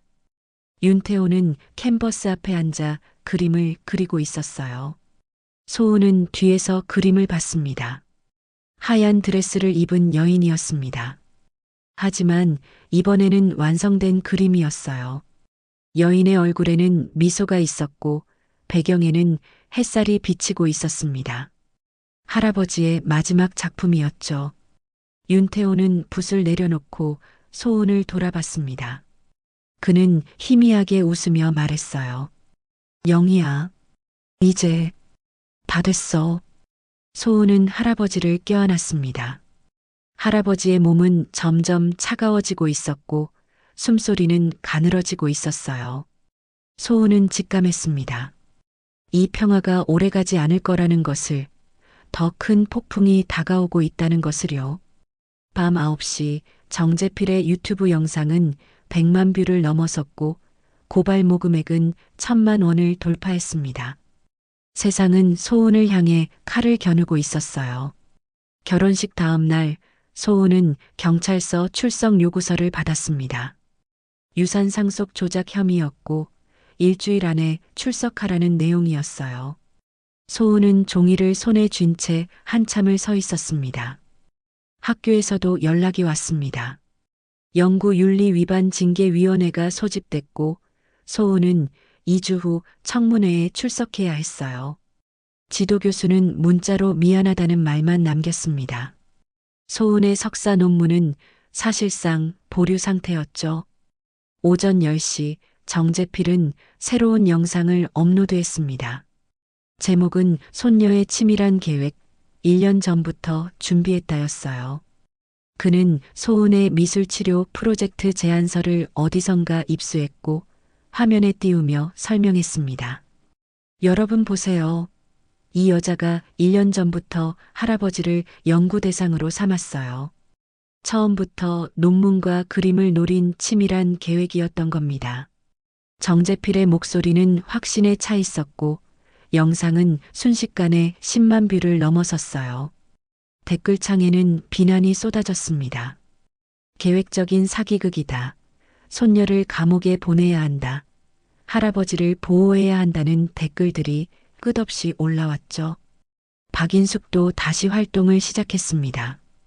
그녀는 동네 맘카페에 장문의 글을 올렸어요. 윤화백 손녀를 우리 동네에서 내보내야 한다는 내용이었습니다. 그녀는 집회를 제안했고 동네 사람들을 모으기 시작했어요. 우리 아이들한테 나쁜 본보기가 됩니다. 효도를 가장한 범죄를 그냥 두고 볼 순 없어요. 박인숙의 글은 빠르게 퍼졌고 찬성하는 댓글이 100개를 넘어섰습니다. 반대하는 목소리도 있었지만 소수에 불과했어요. 오후 2시 소은은 대학 캠퍼스를 걸었습니다. 학생들이 그녀를 보고 수군거렸어요. 누군가는 휴대폰을 꺼내 사진을 찍었고 누군가는 노골적으로 손가락질을 했습니다. 소은은 고개를 숙이고 빠르게 걸었죠. 연구실에 도착했을 때 책상 위에는 쪽지가 놓여 있었습니다. 학교 그만둬라, 사기꾼이라고 적힌 쪽지들이었어요. 소은은 쪽지들을 구겨서 쓰레기통에 버렸지만 손이 떨렸습니다. 친구 혜진이 연구실로 들어왔습니다. 그녀는 소은을 안으며 말했어요. 소은아, 너무 힘들지? 내가 뭘 도와줄까? 소은은 고개를 저었습니다. 이미 혜진도 학교에서 소은과 친하다는 이유로 눈치를 받고 있었어요. 더 이상 친구에게 피해를 줄 수 없었습니다. 같은 시각 병원에서는 윤태호의 상태가 급격히 나빠지고 있었습니다. 결혼식 이후 그는 거의 말을 하지 않았고 음식도 거의 먹지 않았어요. 의사는 미라에게 말했습니다. 환자분이 이제 얼마 남지 않았을 것 같다고 마음의 준비를 하라고 조언했죠. 미라는 병실에 앉아 아버지를 바라봤습니다. 윤태호는 창밖을 보며 무언가를 중얼거렸어요. 영이라는 이름이 계속 들렸고 미라는 눈물을 흘렸습니다. 저녁 6시 소은이 병원에 도착했을 때 복도에는 낯선 남자가 서 있었습니다. 그는 소은을 보자 다가오며 명함을 내밀었어요. 저는 시민단체에서 나온 변호사입니다. 윤화백님을 보호하기 위해 왔어요. 소은은 당황했습니다. 변호사는 윤태호의 법정 후견인 지정 신청을 했다고 손녀인 소은이 더 이상 할아버지를 돌볼 자격이 없다고 주장했어요. 그는 법원 서류를 소은에게 건넸습니다. 일주일 후 법원 신문이 있습니다. 출석하십시오. 소은은 서류를 받아들고 그 자리에 멈춰 섰습니다. 변호사는 돌아서며 차갑게 말했어요. 할아버지를 이용한 대가는 크실 겁니다. 소은은 무릎이 꺾일 것 같았지만 간신히 버텼습니다. 그녀는 병실로 들어가 할아버지 곁에 앉았어요. 윤태호는 잠들어 있었고 숨소리만 가늘게 들렸습니다. 밤 9시 소은은 휴대폰을 켰습니다. 수백 개의 알림이 쌓여 있었고 대부분 악플이었어요. 소은은 메시지를 하나씩 읽었습니다. 사기녀, 파렴치한, 할아버지 죽이는 년이라는 말들이 끝없이 이어졌죠. 소은은 휴대폰을 내려놓고 창밖을 바라봤습니다. 병원 밖에는 여전히 사람들이 모여 있었고 피켓을 들고 있었어요. 윤화백을 보호하라, 손녀를 처벌하라는 문구들이었습니다. 다음 날 아침 언론사 기자가 병원에 나타났습니다. 그는 소은을 인터뷰하고 싶다며 쫓아다녔고 소은은 도망치듯 병실로 숨었어요. 기자는 병실 문 밖에서 소리쳤습니다. 소은 씨, 할아버지 재산이 목적이었습니까? 한 말씀만 해주세요. 간호사들이 기자를 막아섰고 결국 경비원이 와서 기자를 내보냈습니다. 하지만 병원 밖에는 더 많은 기자들이 대기하고 있었어요. 오후 3시 정재필은 또 다른 라이브 방송을 시작했습니다. 그는 윤태호의 그림 경매 기록을 화면에 띄웠어요. 여러분, 이 그림 한 점이 3억 원에 팔렸습니다. 손녀가 노린 게 바로 이겁니다. 시청자 수는 5천 명을 넘어섰고 정재필은 승리의 미소를 지었습니다. 그는 고발 모금액이 2천만 원을 돌파했다고 발표했고 강력한 법적 대응을 약속했어요. 소은은 병실 구석에 앉아 모든 것을 포기하고 싶었습니다. 세상의 모든 악의가 자신을 향해 쏟아지고 있었고 더 이상 버틸 힘이 남아있지 않았어요. 그녀는 무릎을 끌어안고 조용히 울었습니다. 일주일 후 소은은 경찰서에 출석했습니다. 조사실은 차갑고 좁았어요. 형광등 불빛이 눈을 따갑게 했고 책상 건너편에는 형사 2명이 앉아 있었습니다. 형사는 서류 뭉치를 펼쳤습니다. 윤태호의 그림 기증 서류였고 소은의 서명이 여러 곳에 찍혀 있었어요. 형사는 날카로운 목소리로 물었습니다. 이 서류들은 환자가 정신이 온전할 때 작성한 겁니까? 소은은 대답하지 못했습니다. 서류는 치매 진단 이후에 작성된 것들이었어요. 형사는 계속 몰아붙였습니다. 환자의 의사 능력이 없는 상태에서 재산 처분 서류에 서명받은 것은 사기라고, 이건 명백한 범죄라고 말했죠. 할아버지가 원하신 거예요. 전 그림이 아니라 할아버지의 마지막 평화를 원했어요. 소은의 목소리는 떨렸지만 형사는 코웃음을 쳤습니다. 그림 가치가 10억 원이 넘는데 평화를 원했다고요? 법원은 그렇게 보지 않을 겁니다. 조사는 3시간 동안 이어졌습니다. 소은은 같은 질문을 수없이 받았고 같은 대답을 반복했어요. 하지만 형사들의 표정은 변하지 않았습니다. 조사가 끝나고 나올 때 형사가 마지막으로 말했어요. 곧 기소될 겁니다. 변호사 선임하세요. 소은은 경찰서를 나와 주저앉았습니다. 햇빛이 눈부셨지만 아무것도 보이지 않았어요. 세상이 온통 회색으로 변한 것 같았습니다. 같은 날 오후 학교에서 공문이 도착했습니다. 연구 윤리 위반으로 석사과정 제적 결정이 내려졌어요. 논문은 폐기됐고 학위는 취소됐습니다. 2년 동안의 연구가 한순간에 사라진 것이었죠. 소은은 연구실에서 짐을 쌌습니다. 책들, 논문들, 자료들을 상자에 담았어요. 혜진이 옆에서 도와주려 했지만 소은은 고개를 저었습니다. 혜진아, 이제 됐어. 너까지 피해보면 안 돼. 혜진은 울먹이며 소은을 껴안았습니다. 두 사람은 말없이 한참을 그렇게 서 있었어요. 저녁 6시 소은은 병원으로 돌아왔습니다. 복도를 걷는데 간호사가 급하게 다가왔어요. 환자분 상태가 급격히 나빠졌다고 빨리 들어가 보라고 말했습니다. 병실 문을 열자 미라가 침대 옆에 앉아 울고 있었습니다. 의사와 간호사들이 윤태호를 둘러싸고 있었고 모니터 소리가 불규칙하게 울렸어요.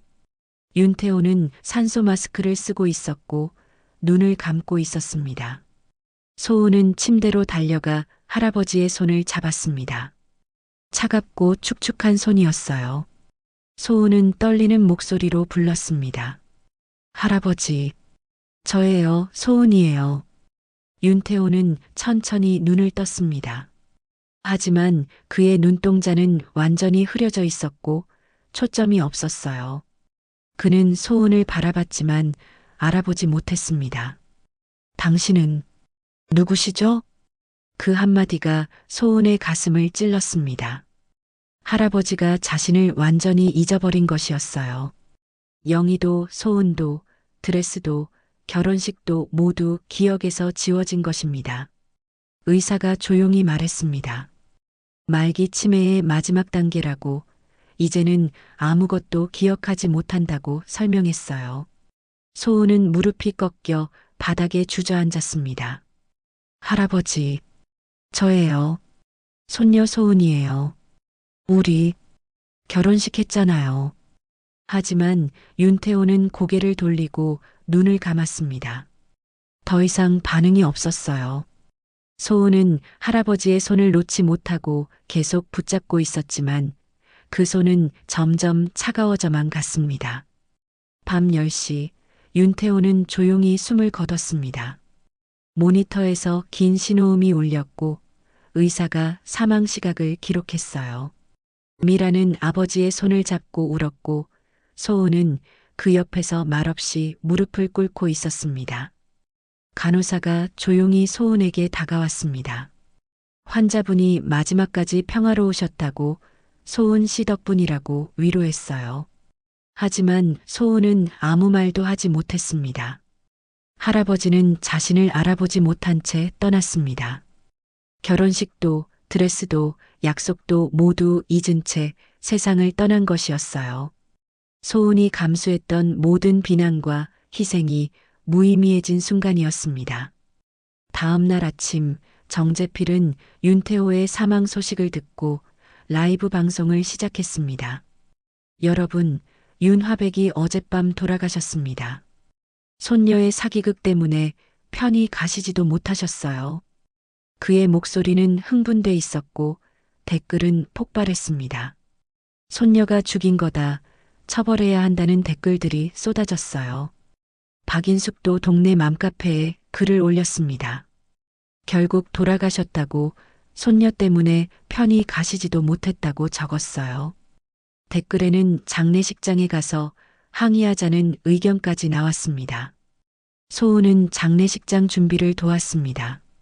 영정 사진을 걸고 조화를 정리하고 방명록을 펼쳤어요. 하지만 마음은 텅 비어 있었습니다. 저녁 무렵 엄마 미라가 소은을 불렀습니다. 그녀는 눈물을 흘리며 말했어요. 소은아, 내가 잘못한 게 아니야. 아버지는 분명 기뻐하셨을 거야. 하지만 소은은 고개를 저었습니다. 할아버지는 자신을 알아보지 못했고 모든 것을 잊은 채 떠났어요. 세상은 자신을 사기꾼으로 몰았고 학교는 자신을 내쫓았습니다. 경찰은 기소를 준비하고 있었죠. 소은은 창밖을 바라봤습니다. 빗방울이 유리창을 타고 흘러내렸고 하늘은 잿빛이었어요. 모든 것이 끝났습니다. 장례식장은 텅 비어 있었습니다. 조문객은 손에 꼽을 정도였고 대부분 병원 직원들이었어요. 동네 사람들은 아무도 오지 않았습니다. 정재필의 방송을 보고 소은을 사기꾼으로 낙인 찍은 사람들이었죠. 소은은 영정 앞에 무릎을 꿇고 앉아 있었습니다. 할아버지의 사진이 그녀를 내려다보고 있었지만 아무런 위로도 되지 않았어요. 그녀는 자신이 무엇을 위해 싸웠는지 알 수 없었습니다. 엄마 미라가 소은 옆에 앉았습니다. 그녀도 지쳐 보였고 눈가에는 다크서클이 짙게 깔려 있었어요. 두 사람은 말없이 앉아 있었고 장례식장의 냉장고 소음만 들렸습니다. 저녁 8시 조문객들이 모두 떠났습니다. 소은과 미라만 남았고 형광등 불빛만이 차갑게 내려앉았어요. 소은은 화장실로 가서 거울을 봤습니다. 거울 속 자신은 낯설었습니다. 눈은 푹 꺼졌고 입술은 갈라져 있었어요. 피부는 창백했고 머리카락은 엉망이었습니다. 소은은 거울에 손을 대고 중얼거렸어요. 난 뭘 한 거지? 대답은 없었습니다. 소은은 바닥에 주저앉아 얼굴을 감쌌어요. 눈물이 나올 것 같았지만 눈물조차 나오지 않았습니다. 그녀는 텅 빈 껍데기가 된 것 같았죠. 밤 11시 소은은 할아버지 집으로 돌아왔습니다. 미라는 정리를 하겠다며 먼저 와 있었고 거실에는 상자들이 쌓여 있었어요. 소은은 아무 말 없이 할아버지 서재로 들어갔습니다. 서재는 그대로였습니다. 먼지 쌓인 캔버스들, 굳어버린 물감들, 오래된 붓들이 여전히 그 자리에 있었어요. 소은은 책상 앞에 앉아 고개를 숙였습니다. 책상 서랍을 열자 할머니의 일기장이 보였습니다. 소은은 일기장을 꺼내 펼쳤어요. 마지막 페이지를 다시 읽었습니다. 후회되는 게 하나 있다면 하얀 드레스를 못 입어본 것. 태호가 그린 그림 속 드레스는 정말 아름다웠는데 소은은 그 문장을 계속 읽고 또 읽었습니다. 할머니의 필체가 흔들렸고 잉크가 번진 자국이 있었어요. 할머니가 울면서 썼던 것 같았습니다. 소은은 일기장을 가슴에 안았습니다. 그리고 조용히 물었어요. 할머니, 제가 잘한 건가요? 아니면 그냥 제 욕심이었을까요? 할머니는 대답하지 않았습니다. 하지만 소은은 일기장에서 온기가 느껴지는 것 같았어요. 그녀는 페이지를 넘겼습니다. 중간쯤 페이지에 할머니가 적은 글이 있었습니다. 오늘 태호가 나한테 물었다. 평생 한 가지 소원을 이룰 수 있다면 뭘 하고 싶냐고. 나는 웃으며 대답했다. 당신과 결혼식을 다시 하고 싶다고. 이번엔 하얀 드레스 입고. 태호는 울었다. 미안하다고, 꼭 해주겠다고. 나는 괜찮다고 했지만 사실은 정말 하고 싶었다. 소은의 눈에서 눈물이 흘러내렸습니다. 할머니도 원했던 것이었어요. 평생 참았지만 마음속 깊이 원했던 소원이었습니다. 소은은 페이지를 더 넘겼습니다. 할머니가 돌아가시기 한 달 전에 쓴 글이 나왔어요. 손녀 소은이가 미술 치료를 공부한다고 한다. 치매 환자를 돕는 공부래. 기특하다. 나중에 할아버지를 꼭 도와주라고 했다. 소은이는 웃으며 약속했다. 할아버지 평생 한을 풀어드리겠다고. 그 말을 듣고 마음이 편해졌다. 소은은 일기장을 덮고 울었습니다. 할머니는 이미 알고 있었던 것이었어요. 소은이 할아버지를 도울 거라는 것을, 할머니의 소원을 이뤄줄 거라는 것을 믿었던 것입니다. 할머니, 제가 해냈어요. 소은의 목소리는 떨렸고 눈물은 멈추지 않았습니다. 하지만 이번에는 슬픔이 아니었어요. 조금씩 따뜻함이 가슴에 퍼졌습니다. 새벽 2시, 소은은 할아버지의 작업실로 갔습니다. 벽에는 완성된 드레스 그림이 걸려 있었어요. 하얀 드레스를 입은 여인, 할머니 영희의 모습이었습니다. 소은은 그림 앞에 섰습니다. 그림 속 할머니는 환하게 웃고 있었고 드레스는 햇살을 받아 빛나고 있었어요. 할아버지가 평생 그리고 싶었던 그림이었고 마침내 완성한 마지막 작품이었습니다. 그림 아래쪽에는 할아버지의 글씨가 있었습니다. 영희에게 그리고 소은에게 사랑한다. 소은은 그 글씨를 손으로 쓰다듬었어요. 소은은 깨달았습니다. 할아버지는 마지막 순간 자신을 알아보지 못했지만 결혼식을 통해 평생의 빚을 갚았다는 것을요. 할머니의 소원도 할아버지의 한도 모두 풀렸다는 것을 알았습니다. 세상이 뭐라 하든 경찰이 기소하든 사람들이 손가락질하든 상관없었습니다. 소은은 사랑을 실천했고 약속을 지켰어요. 그것만으로 충분했습니다. 소은은 그림 앞에서 무릎을 꿇고 기도했습니다. 할머니와 할아버지가 함께 평화롭게 쉬기를 바랐어요. 그리고 자신도 이제 앞으로 나아갈 힘을 달라고 빌었습니다. 새벽 3시, 엄마 미라가 작업실로 들어왔습니다. 그녀는 소은 옆에 앉아 그림을 함께 봤어요. 엄마도 이제 알았어. 내가 왜 이렇게까지 한 건지. 미라는 소은의 손을 잡았습니다. 두 사람은 말없이 그림을 바라봤고 어둠 속에서 작은 희망이 싹트기 시작했어요. 장례식 다음 날 소은은 일찍 일어났습니다. 어제와는 달리 눈빛이 달랐어요. 절망이 아닌 결심이 그 안에 담겨 있었습니다. 그녀는 할머니의 일기장을 가방에 넣고 집을 나섰어요. 오전 9시 소은은 경찰서에 도착했습니다. 형사는 의아한 표정으로 그녀를 맞았어요. 소은은 가방에서 일기장을 꺼내 책상 위에 놓았습니다. 이걸 보시면 제가 왜 그랬는지 아실 거예요. 형사는 일기장을 펼쳤습니다. 할머니의 필체가 빼곡히 적힌 페이지들이었어요. 그는 천천히 읽기 시작했고 표정이 조금씩 변했습니다. 할머니의 평생 소원, 할아버지의 빚, 소은에게 부탁한 마지막 바람이 모두 적혀 있었죠. 형사는 일기장을 덮고 소은을 바라봤습니다. 그의 눈빛이 부드러워졌고 한숨을 쉬었어요. 이걸 왜 진작 보여주지 않았습니까? 소은은 대답했습니다. 세상이 믿어줄 거라고 생각하지 못했다고, 할아버지를 지키는 게 먼저라고 생각했다고 말했어요. 형사는 고개를 끄덕이며 일기장을 증거로 접수하겠다고 말했습니다. 같은 시각 엄마 미라는 할아버지 집 서재를 정리하고 있었습니다. 책장 뒤쪽을 살피다가 오래된 봉투 하나를 발견했어요. 봉투에는 소은에게라고 할아버지의 글씨로 적혀 있었습니다. 미라는 떨리는 손으로 봉투를 열었습니다. 안에는 편지 한 장과 사진 몇 장이 들어 있었어요. 편지는 윤태호가 치매 진단을 받은 직후에 쓴 것이었습니다. 소은아, 할아버지가 이제 기억을 잃어간다.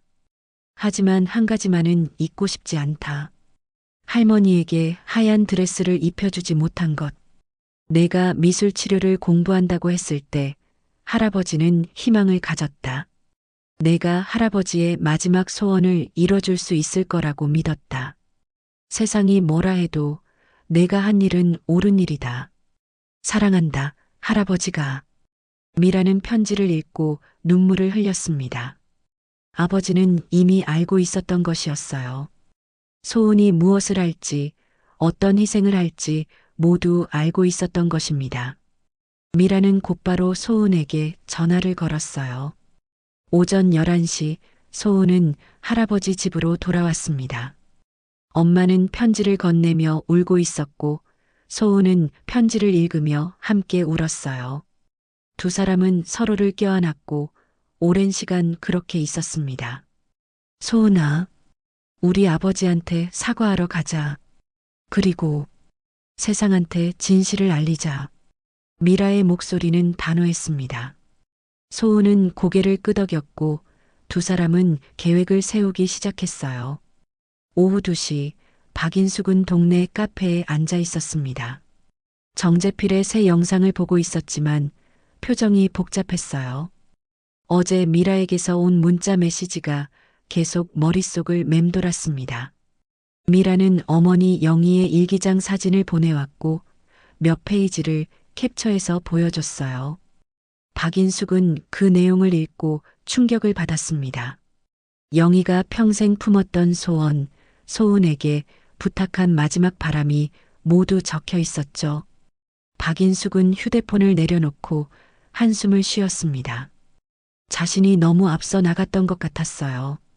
소은을 사기꾼으로 몰았지만 사실은 손녀의 헌신이었던 것입니다. 그녀는 동네 맘카페를 열었습니다. 자신이 올렸던 비난 글들이 보였고 댓글들이 달려 있었어요. 박인숙은 글을 하나씩 삭제하기 시작했습니다. 손이 떨렸지만 멈추지 않았어요. 저녁 6시 소은은 병원을 찾아갔습니다. 결혼식을 도와줬던 간호사들을 만나기 위해서였어요. 간호사들은 소은을 보자 반갑게 맞아줬고 로비 한쪽에 모여 앉았습니다. 소은은 간호사들에게 부탁했습니다. 결혼식 당일 사진과 영상이 있으면 제공해달라고, 할아버지가 얼마나 행복해했는지 증명하고 싶다고 말했어요. 간호사들은 흔쾌히 그러겠다고 대답했습니다. 한 간호사가 말했어요. 소은 씨, 우리 다 알아요. 환자분이 마지막 순간 정말 평화로우셨다는 거. 그건 소은 씨 덕분이에요. 소은은 고맙다며 고개를 숙였습니다. 간호사들은 소은의 손을 잡아주며 힘내라고 격려했어요. 밤 9시 미라는 지역 신문사에 연락했습니다. 기자를 만나고 싶다고, 윤화백 사건의 진실을 밝히고 싶다고 말했어요. 신문사는 내일 오전 인터뷰를 제안했고 미라는 수락했습니다. 소은과 미라는 거실에 앉아 내일 인터뷰 내용을 준비했습니다. 할머니의 일기장, 할아버지의 편지, 병원 직원들의 증언, 결혼식 사진들을 모두 정리했어요. 증거는 충분했습니다. 엄마, 정말 괜찮으세요? 엄마까지 욕먹을 수도 있어요. 소은은 걱정스러운 표호로 물었습니다. 미라는 소은의 손을 잡으며 대답했어요. 괜찮아. 이제는 엄마가 내 편이 될 차례야. 우리 함께 싸우자. 두 사람은 서로를 바라보며 미소 지었습니다. 어둠은 여전히 깊었지만 작은 빛이 보이기 시작했어요. 자정이 지나고 소은은 창밖을 바라봤습니다. 별이 떠 있었고 달빛이 고요했어요. 그녀는 할아버지와 할머니를 생각하며 조용히 다짐했습니다. 이제 진실을 보여드릴게요. 다음 날 오전 10시 지역 신문사 회의실에 소은과 미라가 앉았습니다. 기자 3명이 맞은편에 앉아 있었고 카메라가 두 사람을 향했어요. 테이블 위에는 할머니의 일기장, 할아버지의 편지, 결혼식 사진들이 놓여 있었습니다. 기자는 조심스럽게 질문을 시작했습니다. 왜 이런 결정을 했는지, 세상의 비난을 예상하지 못했는지 물었어요. 소은은 침착하게 대답했습니다. 할머니의 평생 소원이었어요. 할아버지도 원하셨고요. 저는 그 약속을 지키고 싶었을 뿐이에요. 미라는 일기장을 펼쳐 보여줬습니다. 기자들은 할머니의 필체를 읽으며 표정이 변했어요. 평생 숨겨왔던 소원, 손녀에게 부탁한 마지막 바람이 생생하게 적혀 있었습니다. 간호사들이 제공한 결혼식 영상도 공개됐습니다. 윤태호가 드레스를 입은 소은을 보며 우는 장면, 평화로운 미소를 짓는 모습, 소은의 손을 꼭 잡고 있는 모습이 담겨 있었어요. 기자들은 영상을 보며 침묵했습니다. 오후 2시 신문사는 긴급 기사를 온라인에 올렸습니다. 제목은 손녀의 헌신, 유산 아닌 사랑의 치료였습니다. 기사에는 할머니의 일기장 내용, 할아버지의 편지, 결혼식 영상 링크가 모두 포함돼 있었어요. 기사는 순식간에 퍼져나갔습니다. 댓글이 폭발했지만 이번에는 달랐어요. 감동했다는 댓글, 미안하다는 댓글, 오해했다는 댓글들이 쏟아졌습니다. 사람들은 자신들이 소은을 얼마나 잘못 판단했는지 깨닫기 시작했어요. 정재필은 카페에서 기사를 봤습니다. 그의 얼굴이 굳었고 손이 떨렸어요.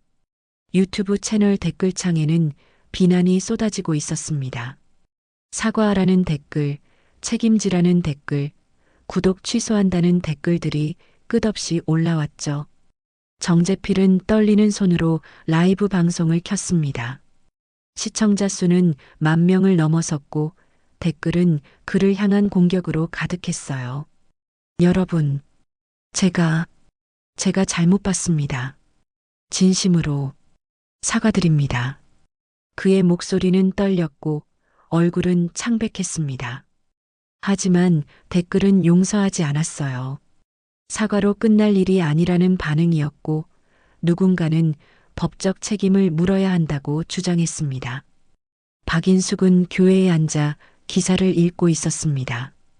눈물이 흘러내렸고 손수건으로 얼굴을 가렸어요. 그녀는 자신이 앞장서서 소은을 비난했던 것이 부끄러웠습니다. 그녀는 곧바로 동네 맘카페에 사과문을 올렸어요. 제가 너무 앞서 나갔습니다. 소은 씨에게 진심으로 사과드립니다. 제가 몰랐던 진실이 있었고 저는 그것을 알아보려 하지 않았습니다. 미안합니다. 박인숙의 글에는 100개가 넘는 댓글이 달렸습니다. 대부분 자신들도 미안하다는 내용이었고 소은에게 사과하고 싶다는 댓글들이었어요. 저녁 6시 경찰서에서 연락이 왔습니다. 형사는 소은에게 말했어요. 할머니의 일기장과 할아버지의 편지를 검토한 결과 기소하지 않기로 결정했다고 전했습니다. 유산을 노린 게 아니라 환자 치료의 일환이었다는 결론이었죠. 소은은 전화를 받고 주저앉았습니다. 긴장이 풀리며 눈물이 쏟아졌고 미라가 달려와 딸을 안았어요. 두 사람은 한참을 울었습니다. 다음 날 학교에서도 연락이 왔습니다.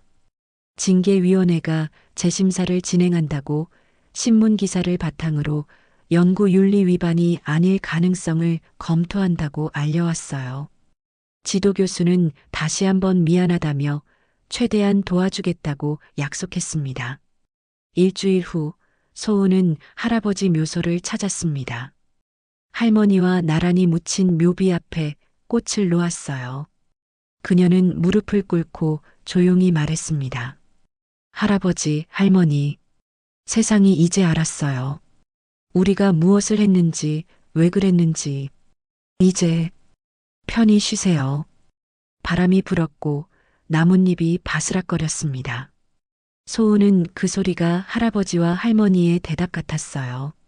한 달 후 병원에서 작은 전시회가 열렸습니다. 윤태호의 드레스 그림들이 전시됐고 결혼식 사진들도 함께 걸렸어요. 전시회 제목은 사랑의 약속이었습니다. 많은 사람들이 찾아왔습니다. 병원 직원들, 동네 주민들, 신문 기자들, 그리고 박인숙도 왔어요. 박인숙은 소은을 보자 고개를 숙였습니다. 소은 씨, 정말 미안합니다. 제가 너무 몰랐어요. 소은은 박인숙의 손을 잡았습니다. 괜찮아요. 이제 다 끝났어요. 두 사람은 서로를 바라보며 미소 지었습니다. 용서는 그렇게 조용히 이루어졌어요. 전시의 마지막 벽면에는 할아버지의 완성작이 걸려 있었습니다. 하얀 드레스를 입은 할머니, 그 옆에는 소은의 모습도 함께 그려져 있었어요. 그림 아래에는 문구가 적혀 있었습니다. 사랑은 형태를 잃어도 감정은 남는다. 사람들은 그림 앞에서 멈춰 섰고 누군가는 눈물을 흘렸습니다. 소은은 그림을 바라보며 평화로운 미소를 지었어요. 6개월 후 봄이 왔습니다. 소은은 대학원 연구실에 앉아 논문을 마무리하고 있었어요. 학교는 징계를 철회했고 그녀에게 논문을 다시 제출할 기회를 줬습니다. 제목은 치매 환자의 기억 재생을 위한 상징 의식 치료 사례 연구였습니다. 논문 마지막 장에는 할아버지와의 결혼식이 자세히 기록돼 있었습니다. 환자의 평화로운 마지막, 가족의 화해, 사회적 편견의 극복 과정이 모두 담겨 있었어요. 심사위원들은 이 논문을 높이 평가했고 우수 논문으로 선정됐습니다. 소은은 창밖을 바라봤습니다. 캠퍼스에는 벚꽃이 만개했고 학생들이 웃으며 걷고 있었어요. 소은은 그 모습을 보며 미소 지었습니다. 이제 그녀도 그들처럼 평범한 일상으로 돌아올 수 있었어요. 오후 2시 소은은 요양병원을 방문했습니다. 이제 그녀는 이곳에서 정식 미술치료사로 일하고 있었어요. 일주일의 사흘, 치매 환자들과 함께 그림을 그리고 이야기를 나눴습니다. 한 할머니가 소은을 보며 물었습니다. 선생님, 저도 드레스 입어볼 수 있을까요? 소은은 할머니의 손을 잡고 대답했어요. 물론이죠. 우리 함께 그려봐요. 어떤 드레스를 입고 싶으세요? 할머니는 수줍게 웃으며 하얀 드레스라고 말했습니다. 소은은 캔버스를 펼치고 할머니와 함께 붓을 들었어요. 할머니의 손은 떨렸지만 선은 점점 부드러워졌습니다. 저녁 5시 소은은 할아버지와 할머니 묘소를 찾았습니다. 매주 목요일마다 방문하는 곳이었어요. 묘비 앞에는 새로 심은 꽃들이 피어나고 있었고 소은은 물을 주며 조용히 말했습니다. 할아버지, 할머니, 저 이제 미술치료사가 됐어요. 할아버지처럼 마음속 한을 품고 사는 분들을 돕고 있어요. 바람이 불었고 꽃잎이 흩날렸습니다. 소은은 그 광경을 보며 할아버지와 할머니가 함께 웃고 있는 것 같았어요. 저녁 7시 소은은 엄마 미라와 함께 저녁을 먹었습니다. 미라는 이제 할아버지 집을 정리하지 않고 그대로 보존하기로 결정했어요. 작업실은 작은 미술관으로 만들어 일반에 공개했고 할아버지의 그림들을 전시했습니다. 소은아, 오늘 미술관에 방문객이 100명이 넘게 왔대. 다들 아버지 그림 보고 감동했다더라. 미라는 기쁜 표정으로 말했습니다. 소은은 고개를 끄덕이며 밥을 먹었어요. 이제 그들의 일상은 평화로웠습니다. 밤 9시 소은은 집으로 돌아와 책상 앞에 앉았습니다. 책상 위에는 할머니의 일기장과 할아버지의 편지가 액자에 담겨 걸려 있었어요. 소은은 그것들을 보며 하루를 돌아봤습니다. 휴대폰이 울렸습니다. 혜진의 메시지였어요. 내일 만나자는 내용이었고 소은은 웃으며 답장을 보냈습니다. 친구들도 일상도 모든 것이 제자리로 돌아왔어요. 자정이 지나고 소은은 침대에 누워 천장을 바라봤습니다. 6개월 전 이맘때는 모든 것이 무너진 것 같았지만 이제는 새로운 시작이 보였어요. 그녀는 자신이 한 일을 후회하지 않았습니다. 다음 날 아침 소은은 병원으로 출근했습니다. 복도를 걷는데 박인숙이 나타났어요. 그녀는 어르신 한 분을 모시고 왔고 소은을 보자 반갑게 인사했습니다. 소은 선생님, 저희 어머니가 미술치료 받고 싶다고 하셔서요. 박인숙은 수줍게 웃었고 소은은 그녀의 손을 잡았습니다. 두 사람은 이제 서로를 이해하고 있었어요. 오전 10시 미술치료실에 환자들이 모였습니다. 소은은 환자들 앞에 섰고 오늘의 주제를 말했어요. 오늘은 여러분이 평생 하고 싶었던 것을 그려봐요. 작은 것도 좋고 큰 것도 좋아요. 환자들은 캔버스 앞에 앉았고 붓을 들었습니다. 누군가는 바다를 그렸고 누군가는 가족을 그렸어요. 한 할머니는 하얀 드레스를 그렸고 소은은 그 옆에 앉아 함께 색을 칠했습니다. 점심시간 소은은 병원 옥상에 올라갔습니다. 하늘은 맑았고 봄바람이 불었어요. 그녀는 난간에 기대어 도시를 내려다봤습니다. 사람들이 바쁘게 움직이고 있었고 삶은 계속되고 있었어요. 소은은 휴대폰을 꺼내 할아버지 그림 사진을 봤습니다. 하얀 드레스를 입은 할머니와 소은이 함께 그려진 그림이었어요. 그림 아래 할아버지의 글씨가 보였습니다. 영희 그리고 소은, 나의 두 계절. 소은은 그 문장을 읽으며 눈시울이 뜨거워졌습니다. 할아버지는 끝까지 기억하고 있었던 것이었어요. 영희와 소은, 두 사랑을 모두 기억했던 것입니다. 오후 3시 정재필이 병원 앞을 지나갔습니다. 그는 더 이상 유튜브를 하지 않았고 카페 일에만 집중하고 있었어요. 그는 소은을 보고 고개를 숙였고 소은은 가볍게 손을 흔들어 줬습니다. 용서는 그렇게 조용히 완성됐어요. 저녁 6시 소은은 퇴근하며 병원 로비를 지나갔습니다. 6개월 전 결혼식을 올렸던 그 자리였어요. 의자도 단상도 모두 치워졌지만 소은의 기억 속에는 생생하게 남아 있었습니다. 소은은 그 자리에 잠시 멈춰 섰습니다. 할아버지의 평화로운 미소가 떠올랐고 할머니의 따뜻한 목소리가 들리는 것 같았어요. 그녀는 조용히 중얼거렸습니다. 사랑은 형태를 잃어도 감정은 남는다. 소은은 미소 지으며 병원을 나섰습니다.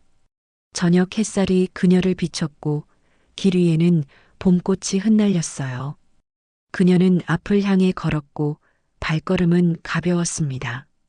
새로운 계절이 시작됐고 소은의 인생도 새로운 장을 열고 있었어요. 오늘의 사연이 작은 울림이 되었다면 앞으로도 위로와 공감이 될 이야기를 전할 수 있도록 구독과 좋아요로 응원해 주세요. 댓글로 남겨주시는 당신의 한마디는 누군가의 삶을 바꾸는 기적이 됩니다. 일상에 행복을 가득하기를 바랍니다.